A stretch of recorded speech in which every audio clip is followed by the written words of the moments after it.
Λέγομαι Αστέρης Χουλιάρας και διδάσκω στο Πανεπιστήμιο Πελοποννήσου. Ευχαριστώ και εγώ τον Γιώργο Πρεβελάκη για την οργάνωση αυτού του συνεδρίου. Δεν θα πω περισσότερα σε χαιρετισμούς, επίσης για να μην χάνουμε χρόνο. Να πω ότι ο τίτλος της συνεδρίας, αυτού του πάνελ, είναι «Ο κόσμος έναντι της Δύσης». Θα μπορούσε να είναι ίσως και πιο προκλητικός «Ο κόσμος εναντίον της Δύσης». Να παρουσιάσω τους τρεις ομιλητές. Θα ήθελα σε αυτή την συνεδρία περισσότερο να κάνουμε διάλογο αντί για παρουσιάσεις. Αριστερά μου είναι ο καθηγητής Gérard François Dumont. Είναι δημογράφος, είναι ομότιμος καθηγητής της δημογραφίας και της γεωπολιτικής από το Sorbonne Université. Δίπλα του είναι ο κύριος Μάριο Πετσίνη. Είναι οικονομολόγος, πρώην διευθυντής του Development Center του Οργανισμού Οικονομικής Συνεργασίας και Ανάπτυξης στο Παρίσι. Και στην άκρη είναι ο συνάδελφος Κώστας Ιφαντής, καθηγητής Διεθνών Σχέσεων στο Πάντιο Πανεπιστήμιο.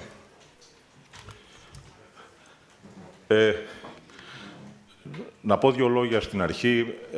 Αύριο ο πρόεδρος Ντόναλντ Τραμπ, πρόεδρος των Ηνωμένων Πολιτειών, θα βρίσκεται στην Κίνα. Η ατζέντα δεν έχει της επίσκεψης δεν έχει δημοσιοποιηθεί ακόμα, αλλά περιλαμβάνει ένα μεγάλο εύρος θεμάτων, κατά πάσα πιθανότητα, που ποικίλουν από την τεχνητή νοημοσύνη μέχρι την κρίση του Ορμούζ. Το περιοδικό Economist, στο τελευταίο του τεύχος, έχει από τη μία πλευρά τον Τραμπ σκαρφαλωμένο σε έναν αετό και από την άλλη πλευρά τον Xi Jinping σκαρφαλωμένο πάνω σε ένα δράκο. Και ο τίτλος του εξωφύλου είναι «The Summit of Suspicion», δηλαδή η σύνοδος κορυφής της καχυποψίας. Κάποτε ο Χένρι Κίσινγκερ, υπουργός εξωτερικών και σύμβουλος της Εθνικής Ασφαλείας στις Ηνωμένες Πολιτείες, είχε πει ότι το πιο σημαντικό πράγμα στη διπλωματία είναι η εμπιστοσύνη. Πιο σημαντικό και από την επικράτηση, από την νίκη. Νομίζω ότι ζούμε σε μια εποχή καχυποψίας. Και δεν είναι μόνο καχυποψία στη σχέση ΗΠΑ-Κίνας ή στη σχέση ΗΠΑ-Ευρώπης, αλλά νομίζω επεκτείνεται και στις υπόλοιπες περιοχές του κόσμου. Καχυποψία υπάρχει στη Λατινική Αμερική, μετά την απαγωγή Μαδούρο. Καχυποψία είδα σε ένα πρόσφατο ταξίδι μου στη Δυτική Αφρική. Καχυποψία είδα στη Νότιο Αφρική, στη σχέση τους με τις Ηνωμένες Πολιτείες, στη Δυτική Αφρική, στη σχέση με τη Γαλλία. Θα ήθελα να ξεκινήσουμε αυτή τη συζήτηση θέτοντας ένα βασικό ερώτημα. Ο τίτλος της συνεδρίας είναι «Ο κόσμος και η Δύση». Θα ήθελα να ρωτήσω τους συνομιλητές μου αν η έννοια Δύση υπάρχει ακόμα. Εάν μπορούμε να μιλάμε για Δύση. Και θα ήθελα να ξεκινήσω με εσάς, με τον καθηγητή Dumont. Je vous remercie, Monsieur le modérateur, et je remercie mon ami Georges Prevélakis de m'avoir convié dans cette magnifique rencontre. Concernant l'Occident, il y a évidemment de multiples définitions, et donc en fait, moi je me contenterai d'une des définitions qui est proposée notamment par la division de la population des Nations Unies, qui additionne l'Amérique du Nord, l'Europe et l'Australie et la Nouvelle-Zélande, c'est-à-dire tout un ensemble de pays qui, très majoritairement, ont des régimes politiques démocratiques. Or, cet Occident face au monde, il est en train de changer profondément dans la mesure où, comme vous le savez, il a dominé le monde. Et cet ensemble, aujourd'hui, fait à peu près 1,158 milliard d'habitants, c'est-à-dire beaucoup moins que le quart de la population mondiale. Et plus précisément, il faut indiquer qu'en 1950, donc 5 ans après la fin de la Seconde Guerre mondiale, bien entendu, l'Occident pesait à peu près 30% de la population du monde. Et si l'on ajoute, bien entendu, tous les territoires qui faisaient partie des colonies de ces différents pays d'Occident, cela représentait évidemment un poids majeur dans la population mondiale. Or, au fil des années, le poids démographique relatif de l'Occident a considérablement diminué, puisque nous sommes aujourd'hui à 13-14% de la population du monde.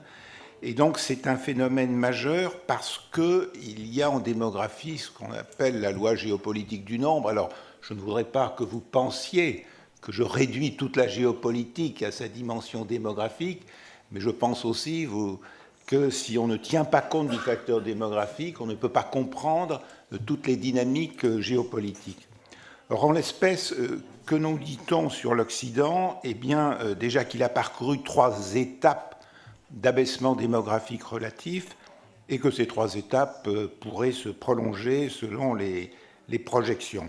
Alors, quelles sont les 3 étapes déjà parcourues qui sont dans un processus qui s'est étalé sur plusieurs décennies, puisqu'en matière de démographie, on est toujours dans des logiques de longue durée?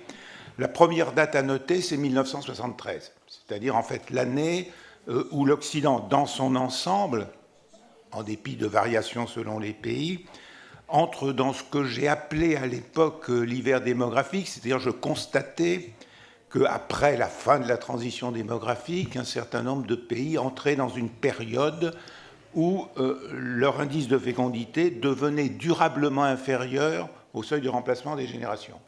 Et donc il fallait essayer de définir, de trouver un concept qui permette d'expliquer cette situation.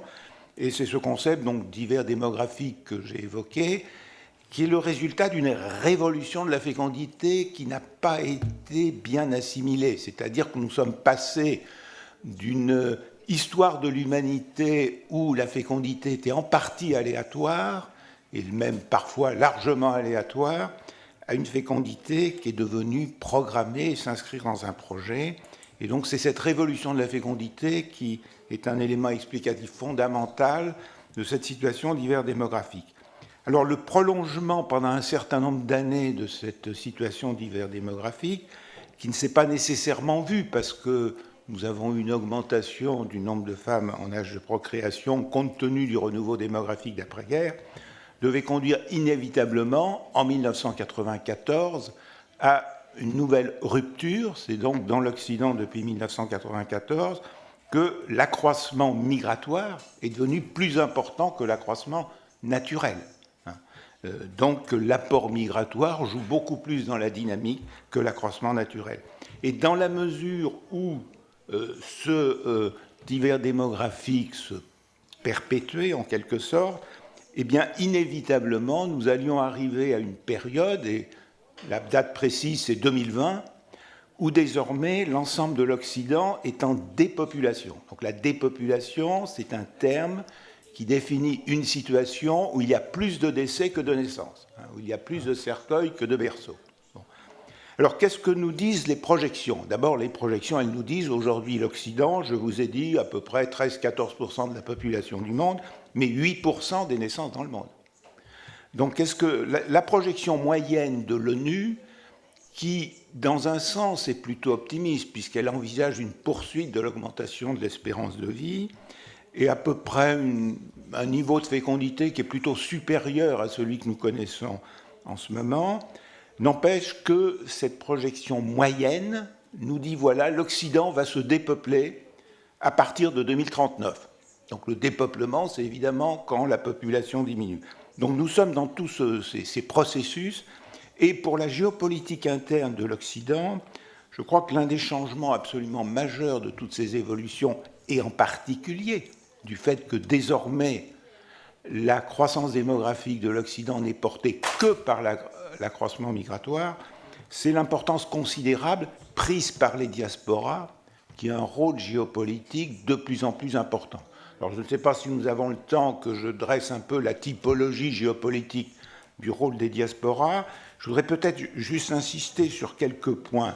Le premier point, c'est que l'existence même d'une diaspora, c'est-à-dire en fait de populations qui peuvent être très bien intégrées dans le pays où elles vivent, mais qui ont aussi un ressenti positif vis-à-vis de leur pays d'origine. Donc le simple fait que ces populations, si vous voulez, existent, signifie que cela a un rôle géopolitique, qu'elle le veuille ou non. Alors parfois la diaspora a un rôle implicite de lobbying par rapport à des valeurs auxquelles elle tient. Bon, je donnerai qu'un exemple bien connu. Il faut que j'arrête. Un exemple bien connu pour illustrer ce que je veux dire, chacun sait que les diasporas arméniennes dans le monde souhaitent faire reconnaître politiquement le génocide arménien. La diaspora arménienne en Suède n'y parvenait pas. Et puis il y a eu la guerre d'Irak. Guerre d'Irak, émigration d'Assyro-Chaldéens en Suède, et à ce moment-là, association entre la diaspora arménienne et la diaspora assyro-chaldéenne. Et le résultat du lobbying de ces deux diasporas a fait que le Parlement suédois a voté la reconnaissance du génocide arménien.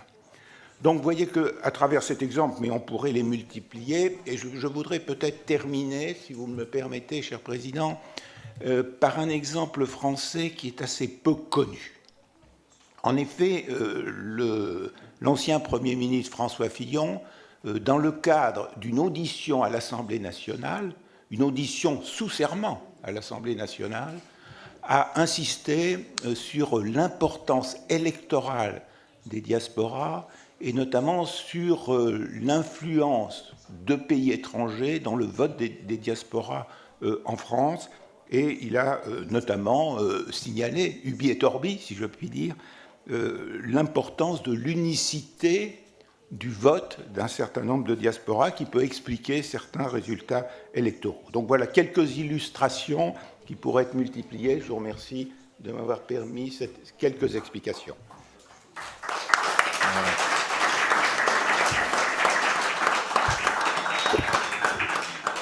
Ωραία. Συγχωρείτε.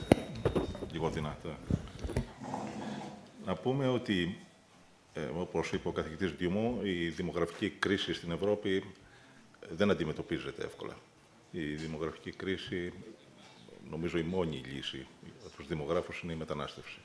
Δεν είναι όμως μόνο η Ευρώπη που αντιμετωπίζει και η Δύση γενικότερα μια σημαντική δημογραφική κρίση. Η δημογραφική κρίση αντιμετωπίζει και η Κίνα, ο βασικός ανταγωνιστής.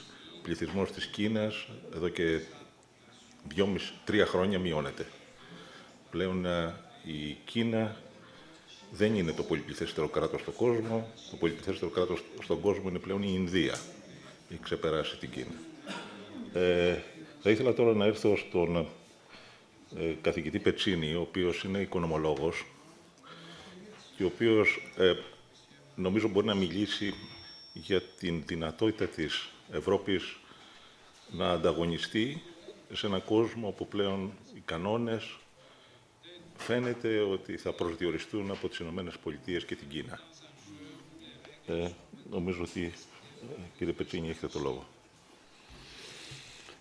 Merci de l'invitation, un plaisir d'être ici. En vérité, tout a déjà été dit, donc je ne peux pas ajouter grand-chose, seulement mettre des accents sur les questions qui ont déjà été évoquées. Et en particulier, je voudrais souligner deux aspects. Alors, le premier aspect, pour être tout de suite en condition de répondre à ce que le chair vient de me poser comme question, c'est que on est tous d'accord aujourd'hui à dire que le monde est en train de changer parce qu'il y a une sorte de colonialisme transactionnel d'un côté qui est en train de transformer le monde, et dans l'autre, il y a un colonialisme traditionnel, mais les deux ils convergent dans la considération que l'espace d'un pays est un espace vide qu'on peut occuper. Mais il y a un deuxième facteur, et c'est cela que je veux souligner, qui est le changement qui s'est produit au dehors de l'Occident. Et pour cela, je veux vous raconter un petit épisode qui m'est arrivé en 2010, quand j'ai travaillé au Centre de développement de l'OCDE. Et vient un collègue à me voir et me dit « Mario, on a fait un petit calcul, on a calculé combien de pays ils ont eu un taux de croissance plus que le double des pays membres de l'OCDE. Combien sont les pays qui ont cette condition? Moi, je ne savais pas. Je dis, bon, je ne sais pas. Dis-moi. Il m'a dit, ben, dans les années 80, c'était 13 pays. Et c'était des pays importants. Il y avait la Chine, il y avait la Malaisie, il y avait le Chili. Mais après, il continue. Et il me dit, mais dis-moi, entre 2000 et 2010, combien de pays ils ont eu un taux de croissance plus que le double des pays OCDE? Donc de l'Occident, disons, grosso modo. Si on rajoute le Japon et la Corée du Sud à la liste que mon ami il vient de faire. Eh bien, les pays, ce n'était pas 13. Il y avait 83 pays qui avaient eu un taux de croissance plus que le double des pays de l'OCDE. On avait décidé d'appeler ça « Shifting Wealth ». Et je termine l'épisode en disant que j'avais pris ce rapport avant de le publier, je l'avais passé à mes collègues, les directeurs des autres directions. Entre autres, certains, ils sont devenus ministres des Finances dans leur propre pays, en incluant le mien.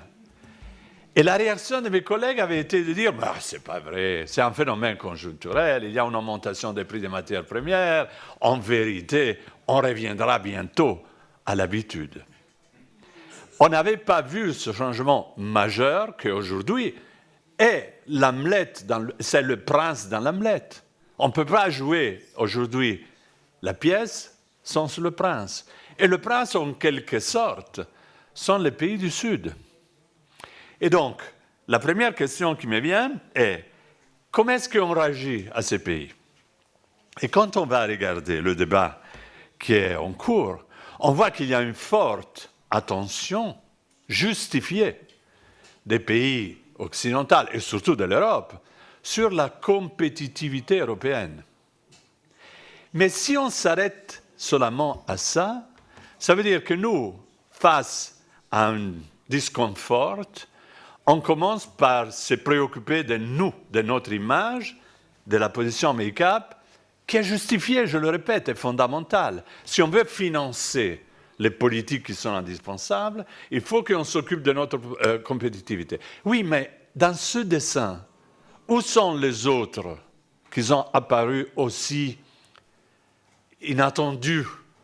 Maintenant, ça fait 2 ou 3 décennies. Donc, le Sud, où il est? Et qu'est-ce qu'on doit faire et comment est-ce qu'on doit nous poser par rapport à ça? Donc, je veux bien discuter de compétitivité, mais je voudrais aussi comprendre comment est-ce qu'on se positionne vis-à-vis d'acteurs qui ne sont pas les impérialistes traditionnels que je venais de nommer, c'est-à-dire la Russie d'un côté et de l'autre côté de l'Atlantique, les États-Unis.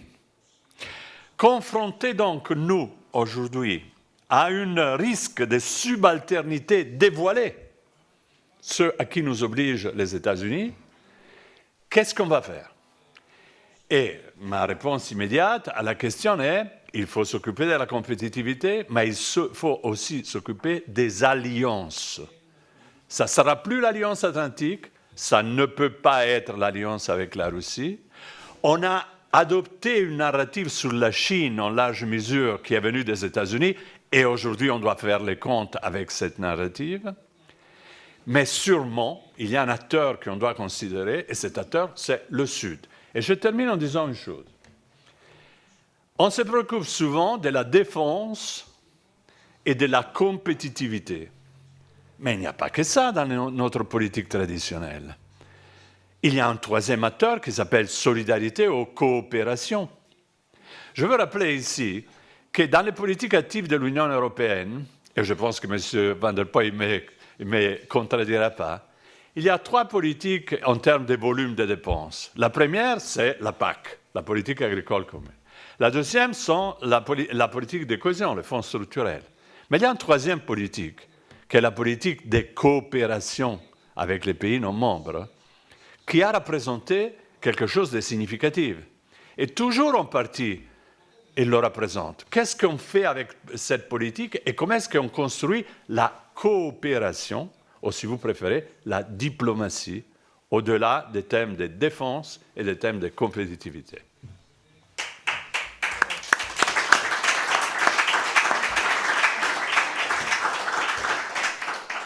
Χαίρομαι ιδιαίτερα γιατί ο κ. Πετσίνη αναφέρθηκε στο Νότο, στον παγκόσμιο Νότο. Στην Αφρική, πολλές χώρες έχουν αύξηση πληθυσμού που είναι 2,5% ετησίως. Αυτό σημαίνει ότι ο πληθυσμός τους διπλασιάζεται κάθε 30 περίπου χρόνια. Στην πρώτη δεκαετία του 21ου αιώνα, οι δημογράφοι μιλούσαν για αυτό που ονόμαζαν African bulge, δηλαδή στην πραγματικότητα η αύξηση του πληθυσμού είναι θετικό πράγμα για την οικονομική ανάπτυξη.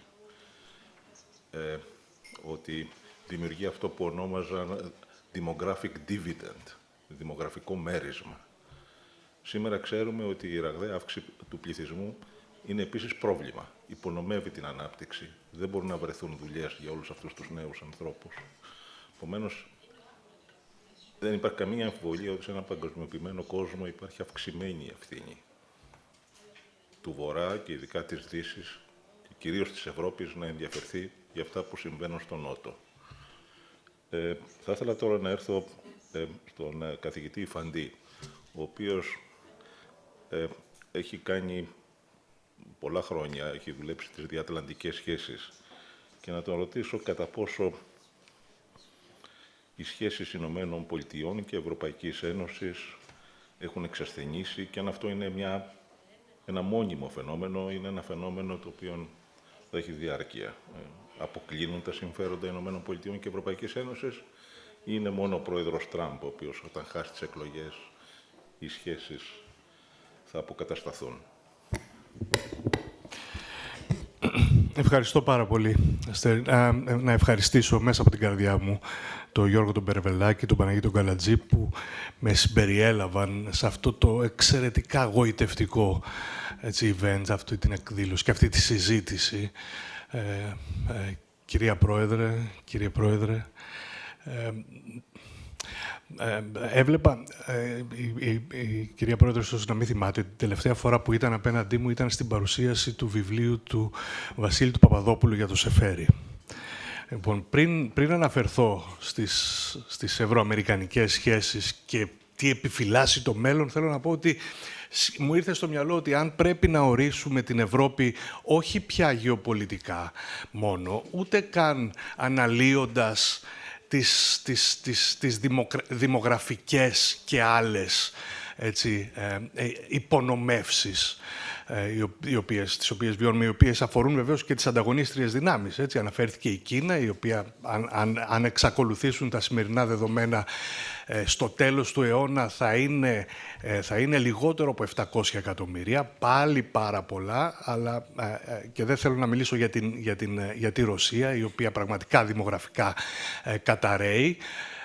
Αλλά το κλείνω εδώ. Απλώς θυμήθηκα ότι αν πρέπει να ορίσουμε εδώ στην Ελλάδα την Ευρώπη, ο Σεφέρης θα ήταν μια εξαιρετική αφετηρία, ο μοντερνισμός του Σεφέρη. Και πριν απαντήσω, λοιπόν, θα ήθελα να κάνω ένα τέτοιο σχόλιο, γιατί το έχω στο μυαλό μου από τη στιγμή που είδα τον τίτλο αυτής της συνεδρίας.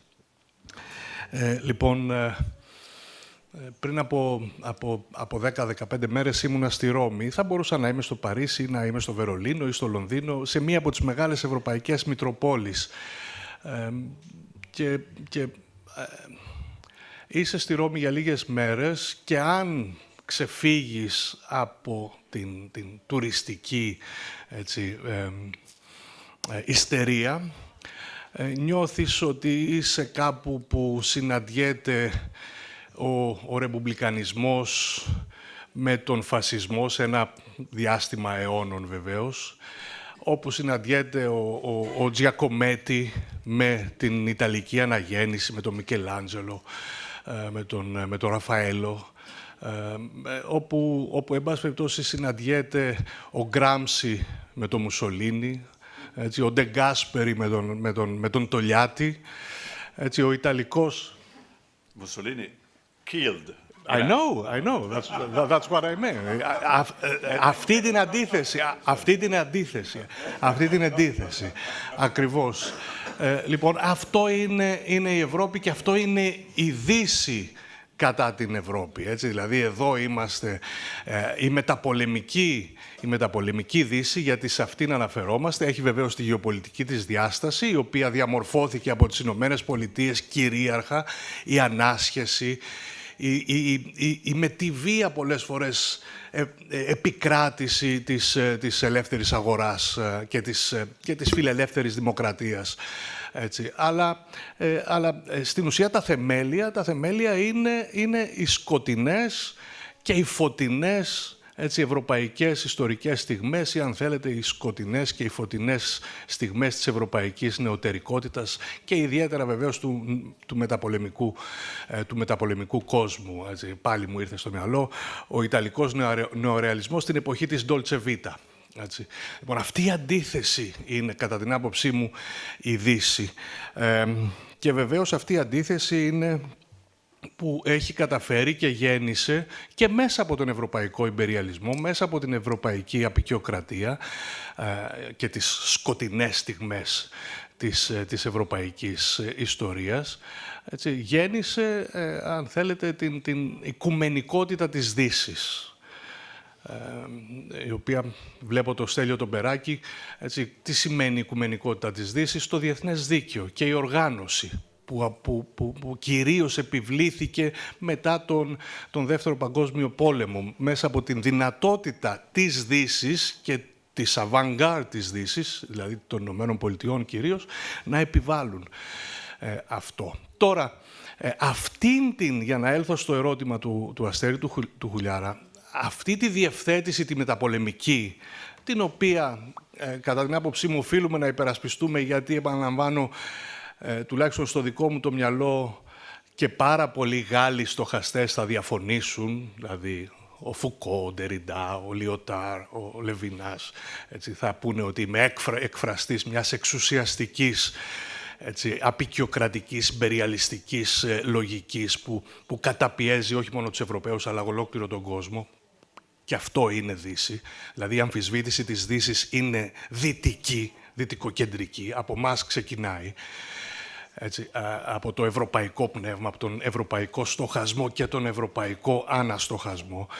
Λοιπόν, αλλά και οι δύο διαστάσεις της Δύσης, δηλαδή και η γεωπολιτική και η αξιακή, επιτρέψτε μου την έκφραση, δεν μου έρχεται κάτι άλλο στο μυαλό τώρα, έτσι,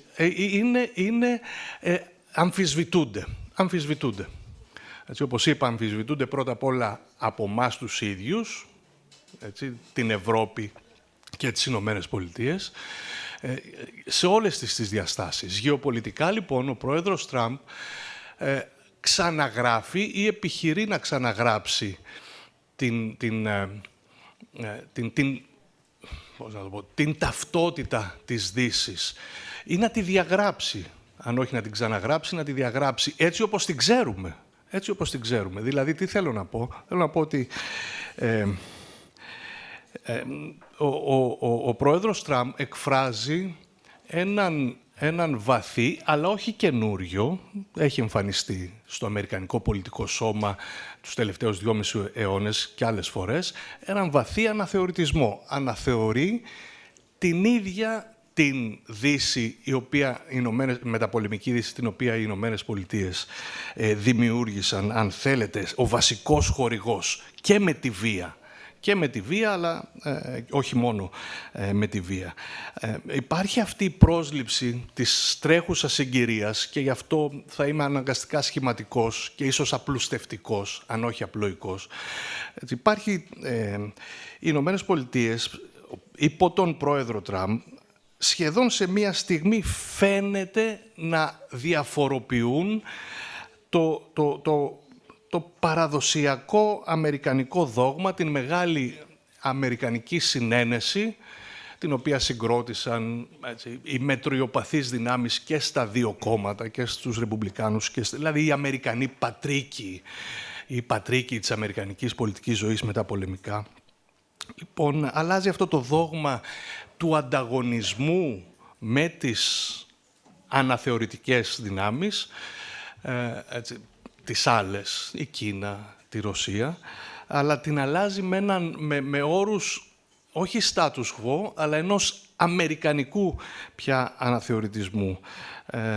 Και ποια είναι η έκφραση αυτής της τάσης, για την οποία μπορούμε να συζητάμε ημέρες, είναι ο εκφοβισμός και η περιθωριοποίηση των συμμάχων των ΗΠΑ.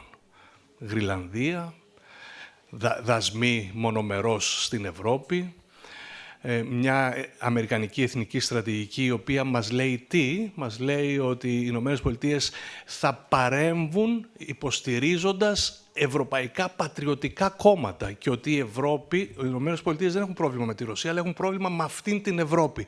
Δηλαδή την Ευρώπη των σοσιαλιστών και των φιλελεύθερων.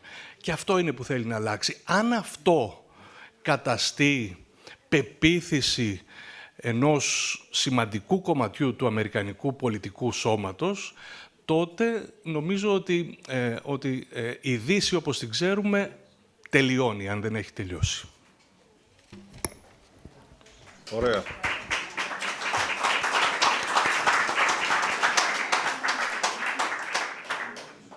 Ευχαριστώ πολύ τον κύριο Ιφαντή για όσα ενδιαφέροντα αλλά και ταυτόχρονα ανησυχητικά είπε. Θα επιστρέψω τώρα στον καθηγητή Ντιμό. Θα ήθελα να τον ρωτήσω εάν η μετανάστευση, η Ευρωπαϊκή Ένωση πληρώνει, ας πούμε, τη γειτονική Τουρκία να κρατάει πρόσφυγες στο έδαφος της. Εάν η μετανάστευση απαραίτητη για την Ευρώπη, μόνο η Ελλάδα έχει εκατοντάδες χιλιάδες θέσεις εργασίας κενές, λόγω της, ειδικά στον τουρισμό και στις κατασκευές.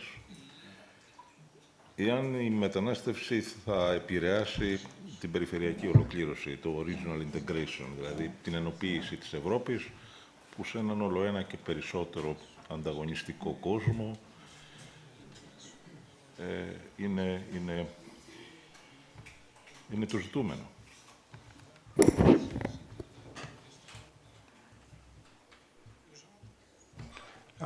En fait, la question de l'immigration est très contrastée selon les pays, tout simplement parce que déjà l'origine des immigrants est très différente selon que vous êtes le Royaume-Uni, l'Allemagne, la France, l'Italie, l'Espagne, etc. Deuxièmement, parce qu'en fait le taux d'emploi des immigrés est également extrêmement différent selon les pays européens. Donc en fait, il est impossible de généraliser à l'ensemble de l'Europe la situation, et il faut l'examiner pays par pays en fonction aussi des origines migratoires. Prenons le cas de l'Espagne, où vous avez énormément d'immigrants venus d'Amérique andine, de Colombie et puis aussi du Venezuela. Il faut savoir par exemple que tous ces Vénézuéliens qui sont venus se réfugier à cause du régime chaviste donc en Espagne, ont en fait un niveau économique relativement élevé. Donc en fait, ils viennent avec un certain nombre de moyens qui sont assez considérables, ce qui ne va pas être le cas des personnes qui en ce moment fuient le Mali pour essayer de rejoindre l'Europe. Le vrai problème, c'est que d'un point de vue économique et toute chose égale par ailleurs, la création de richesse, elle est proportionnelle à la population active. Donc si vous avez une population active qui diminue, le risque que cela se traduise par une moindre dynamique économique est extrêmement élevé, et on se rappelle ce différentiel de toutes ces dernières années entre la France et l'Allemagne, c'est-à-dire une France dont la population active augmentait et en revanche une Allemagne dont la population active diminuait. Et qu'on le veuille ou non, bien entendu, la décision de 2015 de Mme Merkel était une décision humanitaire et très précise d'ailleurs. Il s'agissait d'ouvrir les portes de l'Allemagne à ceux qui pouvaient présenter un passeport syrien. C'était absolument précis. Mais en même temps, compte tenu de la baisse de population active, eh bien, nous avions tous les chefs d'entreprise allemands, au fil des années, qui disaient on a besoin de main-d'œuvre. Donc c'était aussi une décision économique, il ne faut pas l'oublier. Et puis nous voyons aussi cette question à travers les phénomènes de régularisation. On emploie le mot régularisation pour des situations extrêmement différentes selon les pays européens.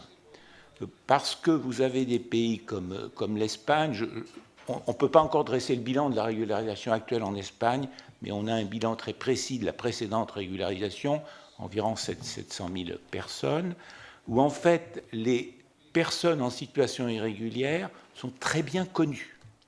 Elles sont très bien connues parce qu'on a un registre de population et elles s'inscrivent ce qu'on appelle le padron, c'est-à-dire sur le registre communal. Et la municipalité souhaite d'ailleurs que les immigrés en situation irrégulière s'inscrivent parce que ça permet d'améliorer les dotations qui viennent de l'État. Et en même temps, ces immigrés ont intérêt à s'inscrire pour une autre raison, c'est-à-dire que s'ils ont des enfants qui veulent inscrire à l'école ou s'ils veulent profiter du système d'assurance maladie, ils doivent aussi être inscrits au padron. Donc la dernière régularisation en Espagne, ça a été 700 000 personnes, mais décidées par qui? Par les employeurs. Ce sont les employeurs qui disaient pour le moment, j'emploie au noir un immigré en situation irrégulière, je souhaite qu'il soit régularisé. Quel a été le résultat? 700 000 personnes qui étaient payées au noir, qui du coup n'entraînaient pas des charges de protection sociale par leurs employeurs et qui ne payaient pas d'impôts parce que c'était payé au noir, sont devenues des personnes qui ont été régularisées et donc en fait ça a rapporté énormément d'argent au système de protection sociale et à l'État. Alors que les régularisations que nous avons faites en France à certains moments, je parle des régularisations collectives, ont souvent été sur des critères juridiques et pas sur des critères d'emploi. Ou en Italie, ça a été sur des critères également d'emploi. Donc la situation est extrêmement contrastée. Et puis, si vous voulez, il y a un phénomène que nous, en France, on ressent bien et que nos amis belges, dans une certaine mesure, ressentent parce qu'ils sont tout près. Ce sont tous ces immigrés qui veulent traverser la Manche. Bon. Il est certain que si la France avait une économie dynamique et attractive, et si un système de réglementation qui soit plus souple sur le marché du travail, pardonnez-moi Madame la Ministre, mais vous savez ça par cœur, eh bien, ils ne chercheraient pas, tous, à partir en Angleterre. Eh bien, ils considéraient qu'ils ont une possibilité d'intégration sur le marché du travail français et il n'y aurait pas tout ce problème lié aux traversées sur la Manche avec également tous ces morts que vous savez. Or, pour eux, pour tous ces immigrés, c'est un élément absolument fondamental de trouver des revenus professionnels parce qu'ils ont besoin de rembourser ou leur famille qui a payé leur migration ou les personnes qui leur ont prêté de l'argent pour financer la migration. Donc la priorité, c'est d'entrer sur le marché du travail et ils considèrent que c'est le marché du travail britannique où ils ont plus de chances. Donc je ne réponds pas vraiment à votre question parce que, en fait, chaque cas est particulier et on ne peut absolument pas généraliser, sauf le principe général qui est que si la population active diminue, c'est toute chose égale par ailleurs, donc c'est ceteris paribus, un risque de moins de dynamique économique.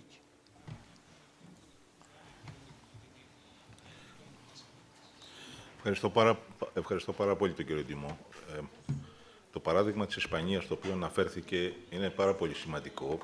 Η Ισπανία έκανε πρόσφατα μια μεγάλης κλίμακος νομοποίηση μεταναστών. Δεν είναι η πρώτη φορά που το κάνουν, επομένως δεν συνδέεται με την κυβέρνηση Σάντσεθ. Είναι και προηγούμενες κυβερνήσεις το έχουν κάνει. Μια πρόσφατη μελέτη αναρωτήθηκε γιατί στην Ισπανία δεν υπάρχουν οι αντιδράσεις που παρατηρούνται σε άλλες χώρες. Και δεν είναι τόσο το γεγονός ότι αρκετοί από τους μετανάστες που φτάνουν στην Ισπανία είναι ισπανόφωνοι, προέρχονται από την Λατινική Αμερική και επομένως μιλούν τη γλώσσα, γιατί αρκετοί έρχονται από τη Βόρεια Αφρική επίσης. Λένε ότι στην Ισπανία ο πληθυσμός έχει πιστεί ότι τα σύνορα της χώρας φρουρούνται αποτελεσματικά και επομένως είναι πιο πρόθυμοι να αποδεχθούν νομιμοποιήσεις μεταναστών που έρχονται περιοδικά.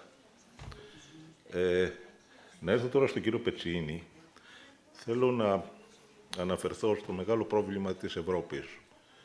Όλες οι μεγάλες εταιρείες, ειδικά στο χώρο της νέας τεχνολογίας, είναι αμερικανικές ή κινεζικές. Η Ευρώπη δεν έχει καταφέρει να δημιουργήσει αντίστοιχης κλίμακος εταιρείες που μπορούν να ανταγωνιστούν διεθνώς. Και υπάρχει μια συζήτηση στις Βρυξέλλες και νομίζω ότι υπάρχουν δύο βασικά στρατόπεδα. Το ένα στρατόπεδο είναι αυτοί που πιστεύουν ότι το κράτος πρέπει να παρέμβει πιο δυναμικά στον τομέα, με επιδοτήσεις και άλλους τρόπους. Ας το πούμε, είναι το στρατόπεδο του dirigism, και από την άλλη πλευρά είναι το στρατόπεδο της ελεύθερης αγοράς, που πιστεύει ότι ελευθερώνοντας, ειδικά στον τομέα των υπηρεσιών της αγοράς, μπορεί να υπάρξει πρόοδος. Ήθελα να ρωτήσω τον κύριο Πεσίνη, ποιο στρατόπεδο θα νικήσει? Vous me donnez 2 mois pour répondre à cette question. Alors, en plus, moi je viens d'une partie d'Italie qui est Bologne, qui est connue pour ses petites et moyennes entreprises, donc je suis pris en porte-à-faux. Alors, permettez-moi de dire ça. Je crois qu'il y a un certain consensus aujourd'hui auprès des économistes, auxquels malheureusement j'appartiens, qui est le fait de dire, si on pense que le seul moteur de croissance pour une économie, surtout dans des pays, disons, développés, ce soit le commerce international, bien, on n'est plus dans cette époque. D'abord parce que les rythmes de croissance du commerce international, ils se sont extraordinairement réduits. On a eu des moments dans lesquels le commerce international avait des augmentations tous les ans qui dépassaient les 2 chiffres. Aujourd'hui, on n'est plus là. Et en deuxième lieu, parce qu'on a dû prendre acte que le commerce en soi crée aussi des conséquences redistributives dans les pays qui, après, ont généré ce que, je pense, dans cette salle, on appelle le populisme, c'est-à-dire des morceaux de la population qui n'ont pas bénéficié des avantages immédiats que le commerce international crée. Donc, on entend de plus en plus parler d'un mot que, quand j'étais jeune, c'est-à-dire au moment de la Deuxième Guerre punique, était interdit, la politique industrielle. Il faut intervenir aujourd'hui, tout le monde est d'accord. Et d'autre part, ceux qui levaient ce drapeau, les États-Unis, sont les premiers à démontrer que l'intervention en termes de politique industrielle a toujours existé aux États-Unis et aujourd'hui, elle n'a plus aucune, timidité. Hein? Or, on retrouve ce type de logique et d'approche en beaucoup de pays, en vérité.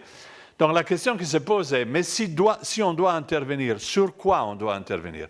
Et là, c'est facile de répondre, parce que dans le débat, on a déjà souligné les points fondamentaux.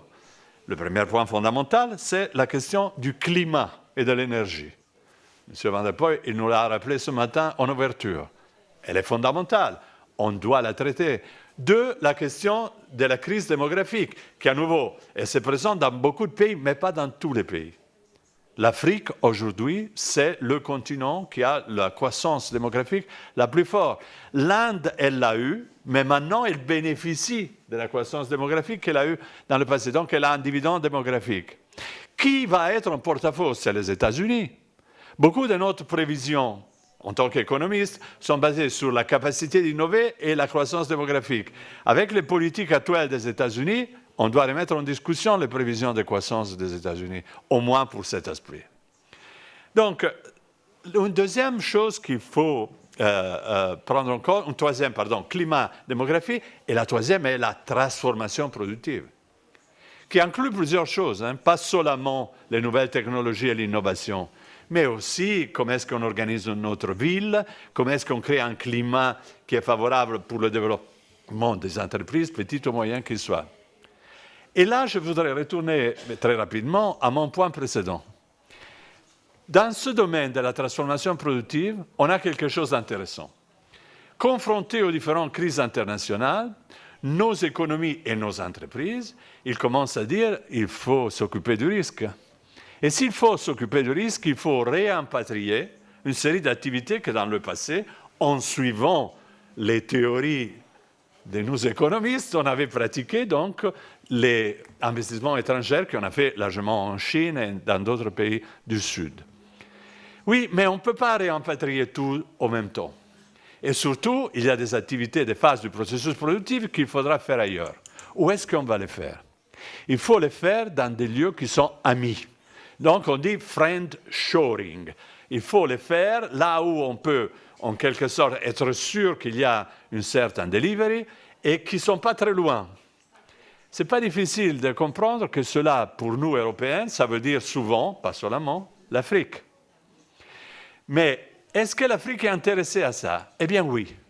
Si on regarde les objectifs que les Africains se sont donnés eux-mêmes, nous, on a l'agenda 2030 des Nations Unies, tout le monde, mais les Africains ont fait leur propre agenda qui s'appelle 2063. Et le principal objectif, c'est la transformation productive. Et c'est quoi? C'est l'industrialisation. Maintenant, si vous êtes un continent et vous produisez des commodités, c'est-à-dire des matières premières ou des ressources naturelles, vous faites des produits standardisés. Vous pouvez les vendre à qui vous voulez. Ça ne marche pas aujourd'hui avec l'Europe, je les vends à la Chine, et de suite.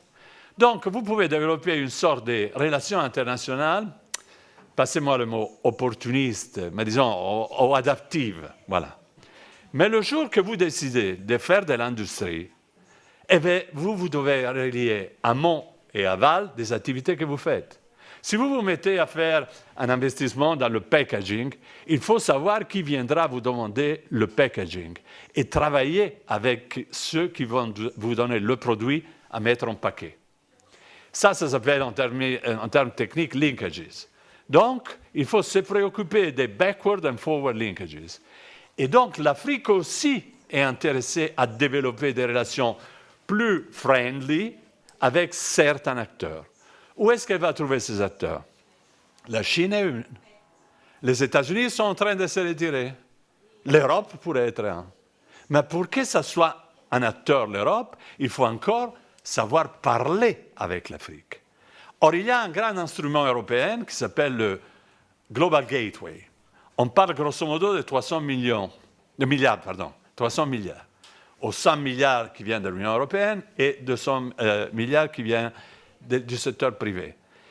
C'est extraordinaire parce qu'il est conçu pour faire des infrastructures, mais quand on regarde la façon dans laquelle on décide dans le Global Gateway, on parle toujours de la nécessité d'avoir les pays européens qui décident, les grosses entreprises européennes qui décident, les NGO européens qui décident, et on ne parle jamais des autres.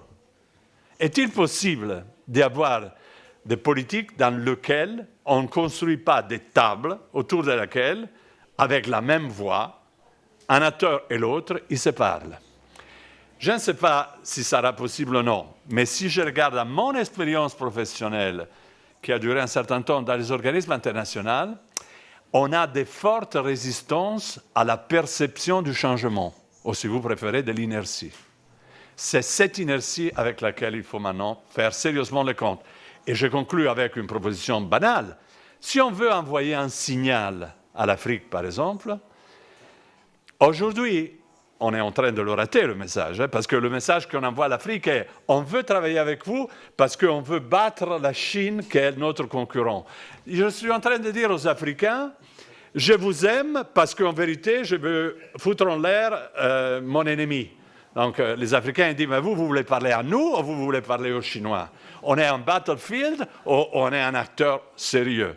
Donc un exemple, c'est prenons le Global Gateway, on le fait diriger par une plateforme dans laquelle il y a les pays européens et des pays africains, et ensemble, ils décident les règles, les mécanismes d'implémentation, de vérification. Ça sont des exemples.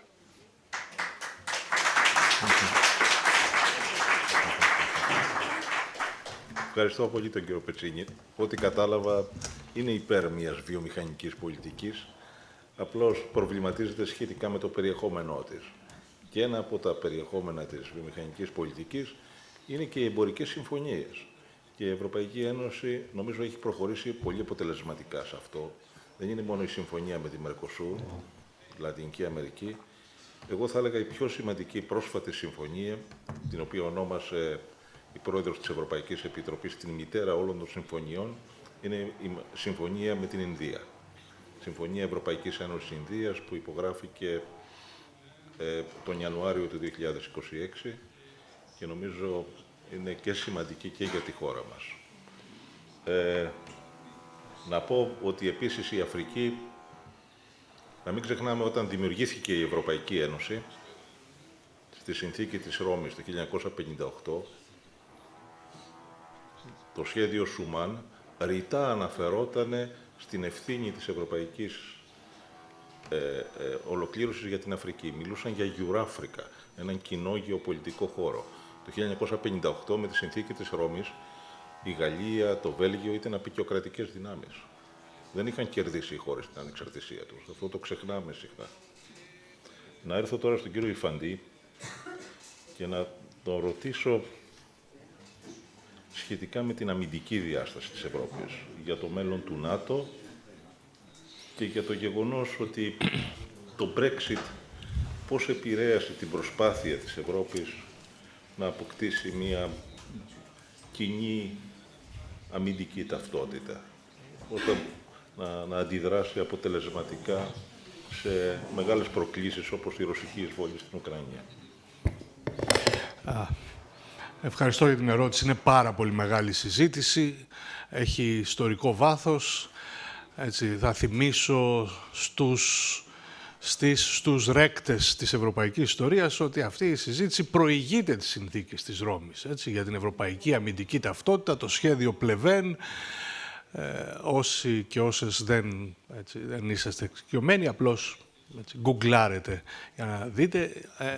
Και δυστυχώς τότε, δυστυχώς, είμαι άδικος, δεν προχώρησε αυτό, γιατί η Μεγάλη Γαλλική Εθνοσυνέλευση δεν επέτρεψε να υλοποιηθεί, αλλά έβλογα. Και είναι από τότε που ανιχνεύουμε το βασικό ζήτημα της ολοκλήρωσης στον αμυντικό τομέα. Δηλαδή, τι είναι αυτό το οποίο δεν επιτρέπει δεν μας επιτρέπει να αναδειχθούμε ως πραγματικά στρατηγικοί παίκτες στο διεθνές σύστημα, δηλαδή κάποιοι οι οποίοι να μπορούν να έχουν και το στομάχι και τις ικανότητες, το πολιτικό στομάχι και τις ικανότητες βεβαίως, να προβάλλουν ισχύ εκεί που χρειάζεται. Έτσι, δεν υπάρχει μεγάλη δύναμη η οποία να μην έχει εγγενώς, αν θέλετε, την τάση να διεθνοποιεί τα συμφέροντά της. Έτσι. Λοιπόν, και το ζήτημα ήταν ακριβώς η αμερικανική κυριαρχία.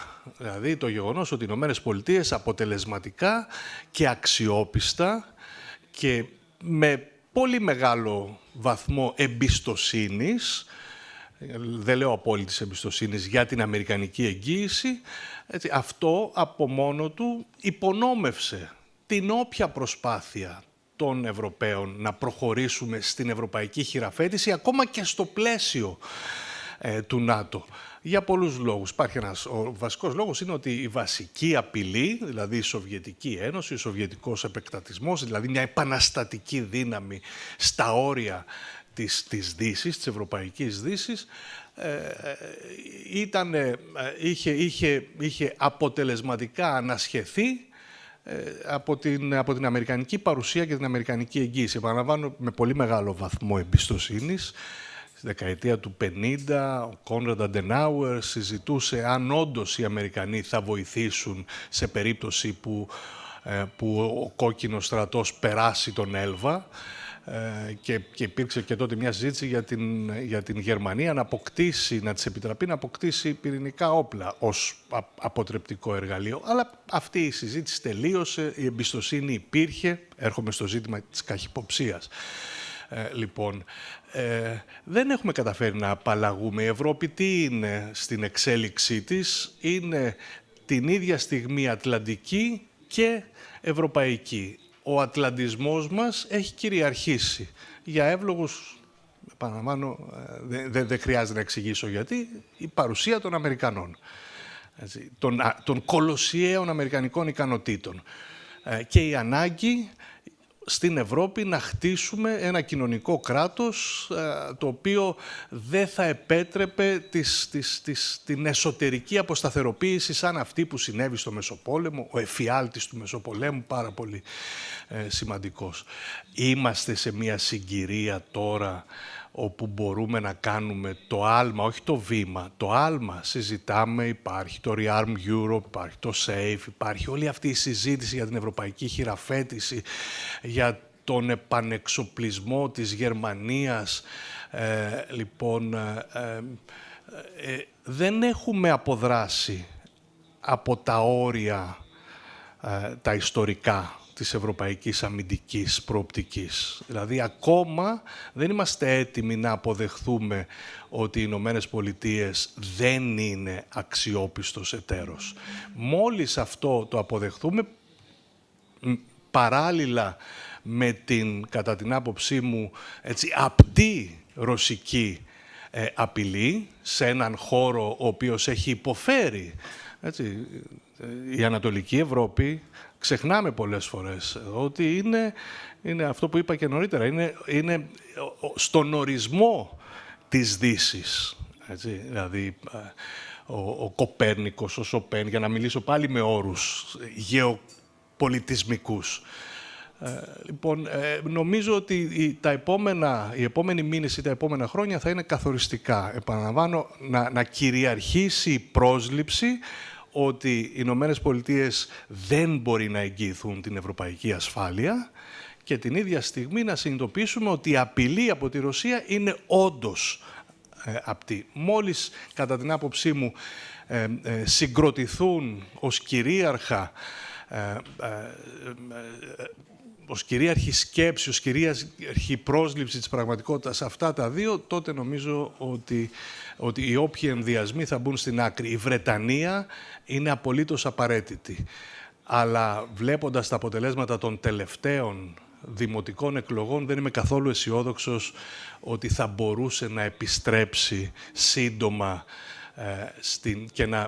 και να ενσωματωθεί σε αυτό το νέο ευρωπαϊκό υπόδειγμα, στρατηγικό υπόδειγμα. Ωραία. Θα έλεγα όχι ακριβώς μια απεσιόδοξη άποψη ή μη αισιόδοξη, ας την πούμε έτσι. Μισογεμάτο. Μισογεμάτο.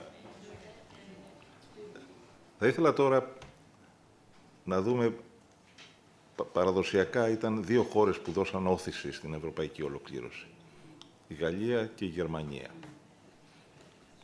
Και θα ήθελα να ξεκινήσω από έναν Ιταλό, τον κύριο Πετσίνη, και να τον ρωτήσω πώς βλέπει μια επανεκκίνηση του γαλλογερμανικού άξονα για να κάνει αυτό το μεγάλο άλμα η Ευρώπη για το οποίο μας μίλησε ο κύριος Υφαντής.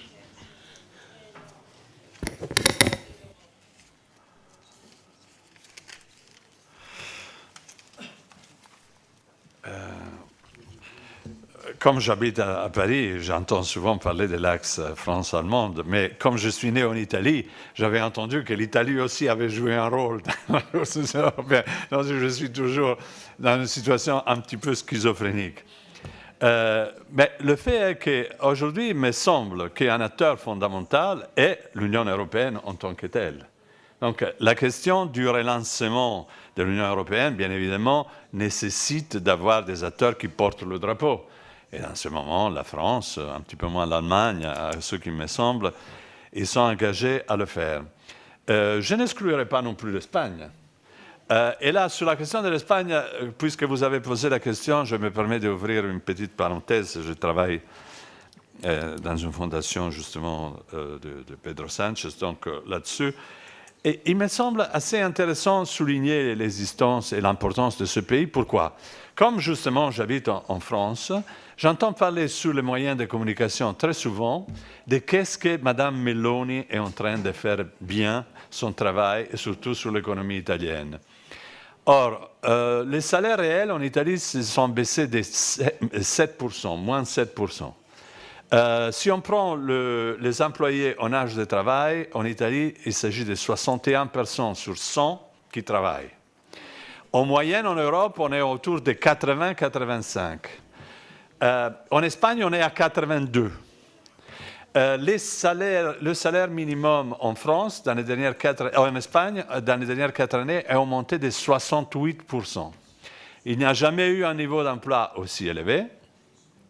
Et donc, vous avez déjà mentionné les questions de migration. Donc, il me viendrait presque envie de dire, peut-être l'Espagne est en train d'expérimenter un modèle un petit peu différent, que ce serait bien de regarder. Parce qu'effectivement, si ça marche, l'Espagne aujourd'hui a un taux de croissance de 3,4%.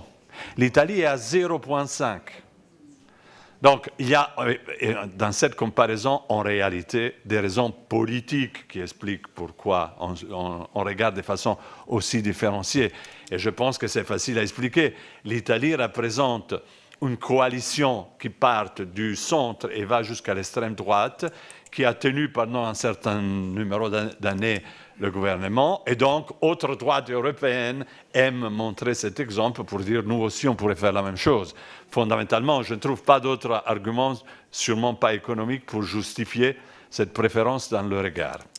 Mais alors, en revenant à l'axe, j'ai l'impression que, pas seulement à l'intérieur de l'Union européenne, mais en général, on est confronté à une forte crise du multilatéralisme. Je ne découvre pas l'eau chaude. Mais les données sont évidentes.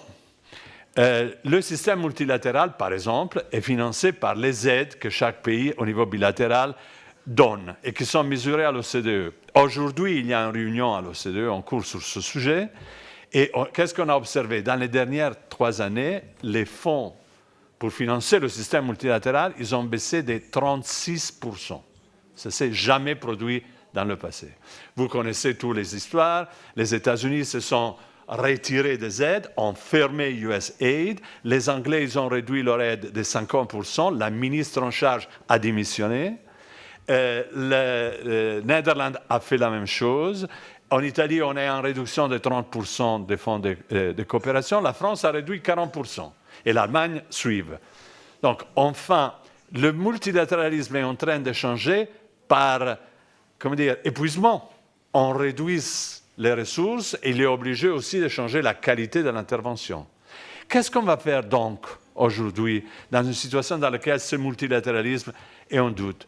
Moi, je pense qu'il faut soutenir avec force un multilatéralisme à géométrie variable dans lequel on crée des coalitions sur des objectifs très précis et très clairs et on regroupe les pays qu'on peut regrouper. Sûrement, dans la coopération internationale, c'est la méthode à suivre. On le voit avec les initiatives sur la pauvreté qui ont été lancées par le Brésil, reprises par l'Afrique du Sud dans le cadre du G20, et on le voit sur d'autres domaines. Un de ces domaines, ça pourrait être les impôts, effectivement. Mais donc, je vois plutôt quelque chose comme ça. Donc, je pense que aussi l'initiative du président Macron en France, de la communauté européenne, est un autre exemple de comment est-ce qu'il faut opérer. Opérer avec des coalitions. Toutes les fois que possible, en les envoyant maintenant comme expériment. Arrivera le moment dans lequel on pourra tirer les réseaux et voir ce qui a marché, ce qui n'a pas marché. Ευχαριστώ πολύ. Να έρθω τώρα στον κύριο Ντιμό με το ίδιο ερώτημα, αλλά λαμβάνοντας υπόψη και την εσωτερική πολιτική της Γαλλίας, τις επερχόμενες προεδρικές εκλογές. Νομίζω ότι αξίζει τον κόπο να το συζητήσουμε.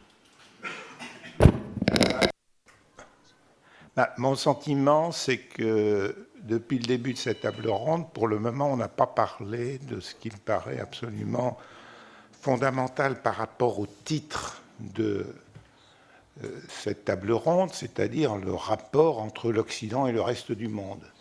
Et il me semble qu'il faut beaucoup plus écouter ce qu'on entend en Afrique. Et ce que l'on entend en Afrique, c'est 2 choses.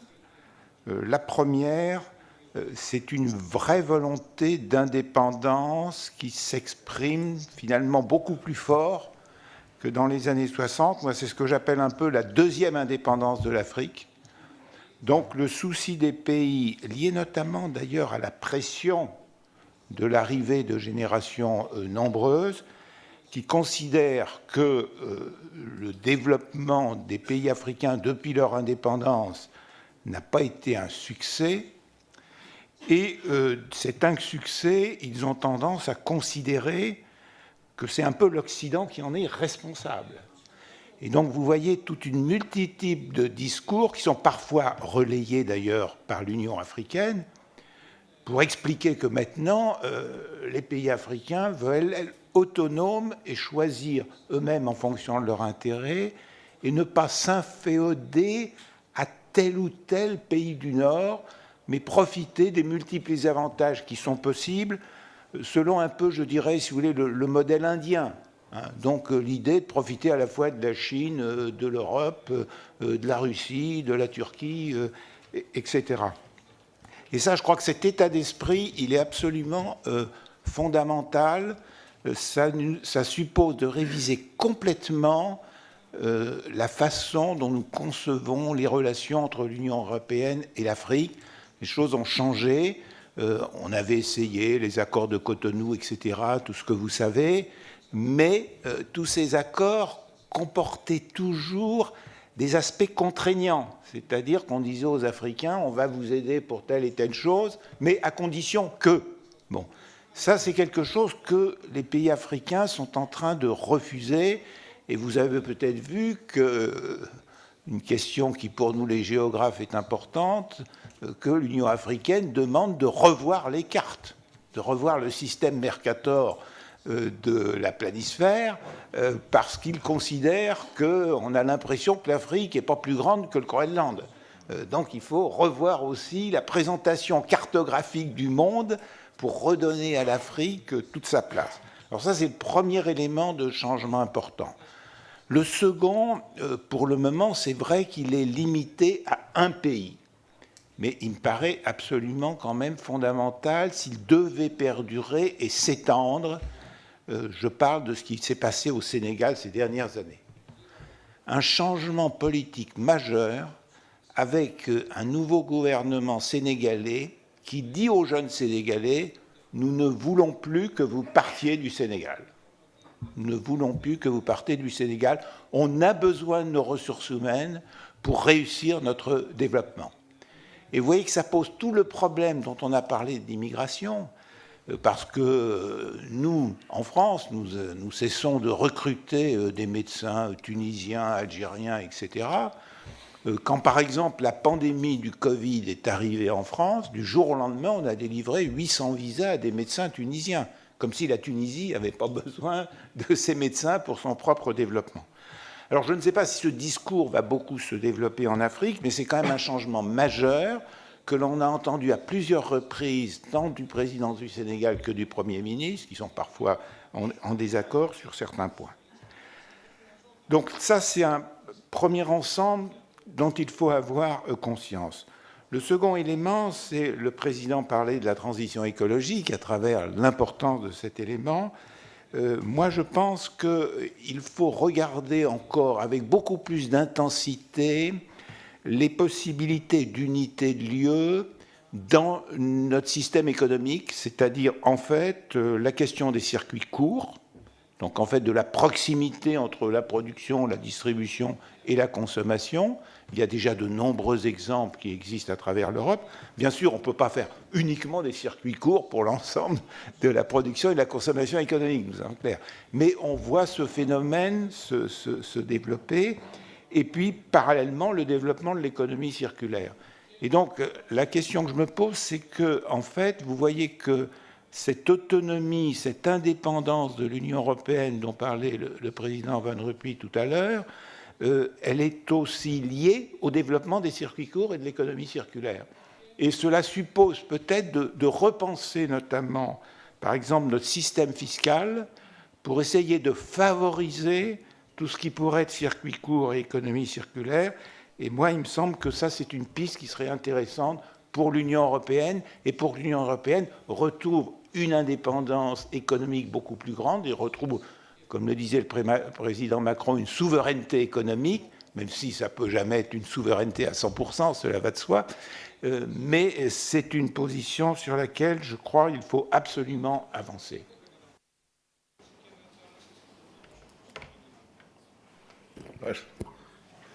Ήμουνα πριν από 2-3 εβδομάδες στη Σενεγάλη. Πήγα στο Ντακάρ και το Σεν Λουί, στα σύνορα με τη Μαυριτανία. Και πράγματι, όπως ωραία είπε ο καθηγητής Διουμό, παντού βλέπεις το μήνυμα της κυριαρχίας, του suzerainty, του suzerainty.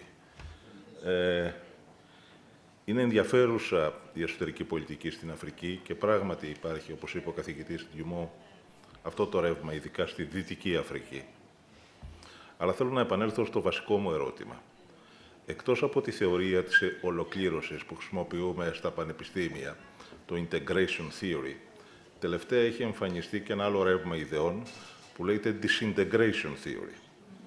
Πώς διαλύονται και υπάρχουν περιφερειακές ενώσεις, κοινότητα της Ανατολικής Αφρικής, για παράδειγμα, η οποία διαλύθηκε το 1977 και είχε φτάσει σε πολύ υψηλά επίπεδα ολοκλήρωσης. Μία από τις προσεγγίσεις είναι ότι αν θέλετε να δείτε το μέλλον, πρέπει να κοιτάξετε στα domestic politics, δηλαδή στην εσωτερική πολιτική του ηγεμόνα. Άρα, άμα θέλουμε να δούμε το μέλλον της Ευρωπαϊκής Ένωσης, πρέπει να κοιτάξουμε βαθιά τις εσωτερικές εξελίξεις στη Γερμανία και τη Γαλλία. Αυτό ήταν και το τελευταίο μου ερώτημα και με αυτό θέλω να έρθω στον κύριο Ιφαντή, ο οποίος παρακολουθεί τα ευρωπαϊκά θέματα εδώ και δεκαετίες.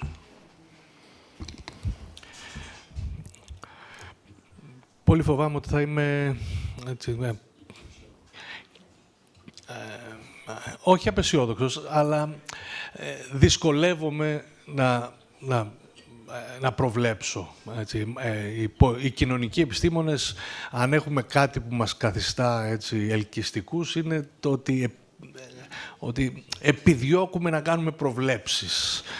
Έτσι, και βέβαιως η αβεβαιότητα δεν αρέσει σε κανέναν. Άρα, ναι. Κοιτάξτε, έχουμε κάποια δεδομένα, τα οποία ήδη έχουν αναλυθεί, οικονομικά δεδομένα, δημογραφικά δεδομένα, πολιτικά δεδομένα. Έτσι, δεν υπάρχει καμία αμφιβολία ότι τα τελευταία χρόνια, τις τελευταίες 2 δεκαετίες, υπήρξε και υπάρχει ακόμα μια μεγάλη αξιοσημείωτη έτσι, έκρηξη λαϊκισμού, εθνολαϊκισμού. Γιατί και για συγκεκριμένους λόγους. Γιατί υπήρξε η πολύ μεγάλη οικονομική κρίση, η οποία χρεώθηκε στις συστημικές πολιτικές δυνάμεις. Αυτό δημιούργησε ένα discourse, έναν λόγο αντισυστημικό, γιατί είχαμε το ζήτημα των μεταναστευτικών πιέσεων, οι οποίες ήταν πραγματικά μεγάλες, σε μία εποχή δύσκολη, το 2015 ακόμα, ταλανίζεται η Ευρώπη από τα απόνερα της οικονομικής κρίσης, το ίδιο και οι Ηνωμένες Πολιτείες, ο Τραμπ το 2016 έρχεται. Λοιπόν, και δεν είναι μόνο αυτό, υπάρχει η αντίληψη, μάλλον δημιουργήθηκε κατά την άποψή μου παραπάνω από όσο θα έπρεπε, η αντίληψη για εκτεταμένη διαφθορά στις φιλελεύθερες δημοκρατίες μας. Πάλι αυτό γέννησε ή ενίσχυσε έναν λόγο αντι-ελίτ, που στην ουσία δεν είναι τίποτα άλλο, αλλά είναι ένα μίσος για τις πρωτοπορίες, οι οποίες έχτισαν ό,τι καλό έχει χτιστεί στην Ευρώπη και στη Δύση, αλλά παρόλα αυτά εκεί είμαστε και βεβαίως εμφανίστηκαν υπό αυτές τις συνθήκες δημαγωγοί, οι οποίοι καβάλισαν το κύμα, όπως θα λέγαμε. Δηλαδή, και το είδαμε αυτό στην Ουγγαρία, το είδαμε αυτό στην Τσεχία και στη Σλοβακία, το είδαμε αυτό βεβαίως στις Ηνωμένες Πολιτείες. Έτσι, είναι μια συνταγή. Είναι μια συνταγή. Έχει τα υλικά, μετανάστευση, αντίληψη για διαφθορά, οικονομική ύφεση.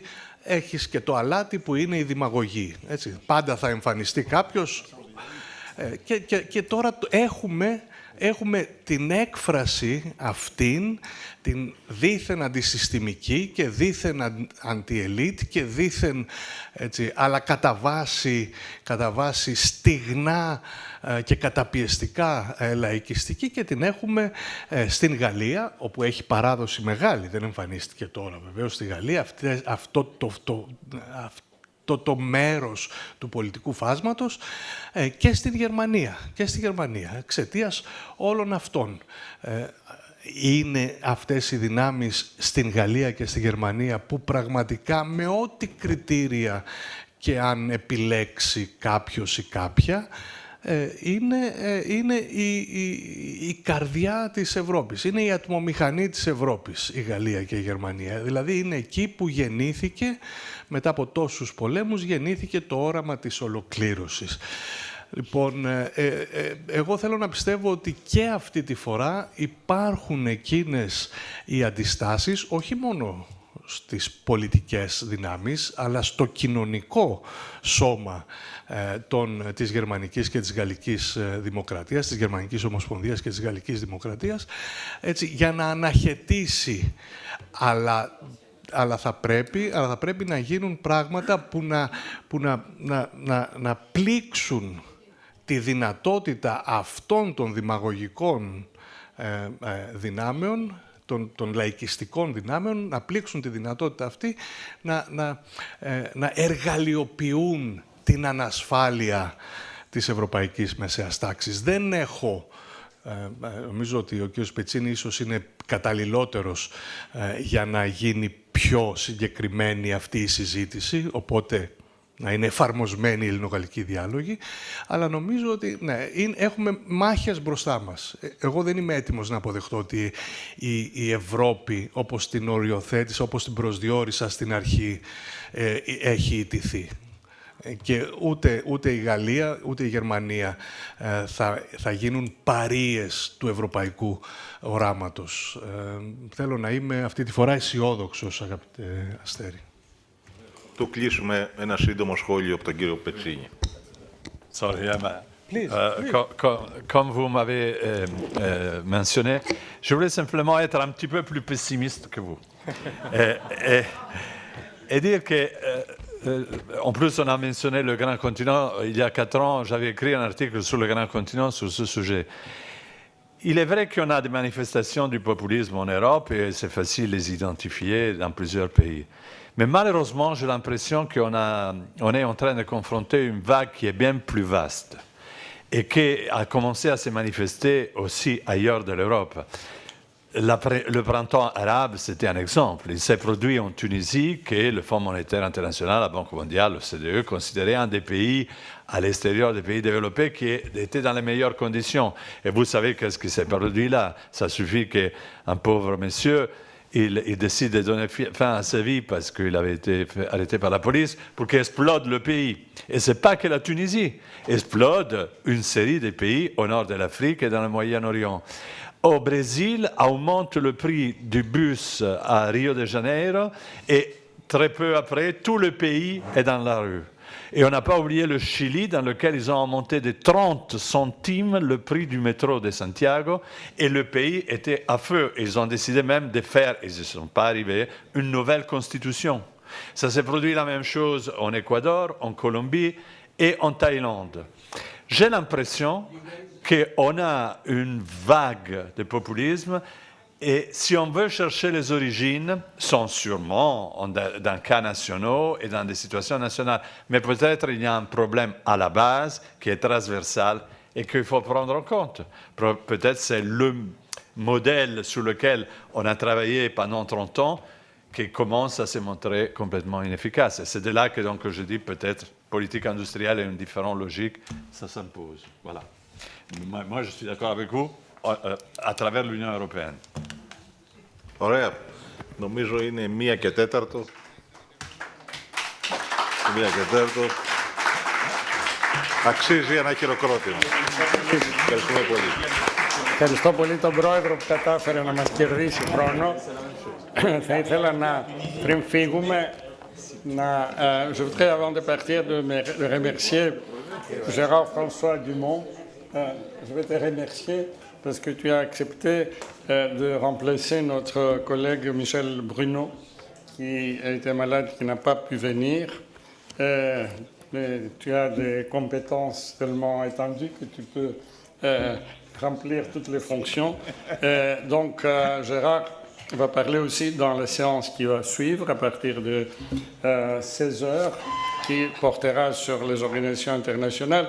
Donc, la première partie de notre colloque, c'était d'une certaine manière une approche d'analyse. On a essayé de comprendre l'évolution de notre monde. La deuxième partie, ce sera sur cette dimension appliquée, c'est-à-dire qu'est-ce qu'on peut faire pour influencer de manière positive l'évolution à travers d'un côté le multilatéralisme et ensuite à travers la modernisation, l'adaptation de la diplomatie. Donc voilà, on termine la première partie et je vous invite à 16 heures pour la suite de nos opérations. Merci beaucoup.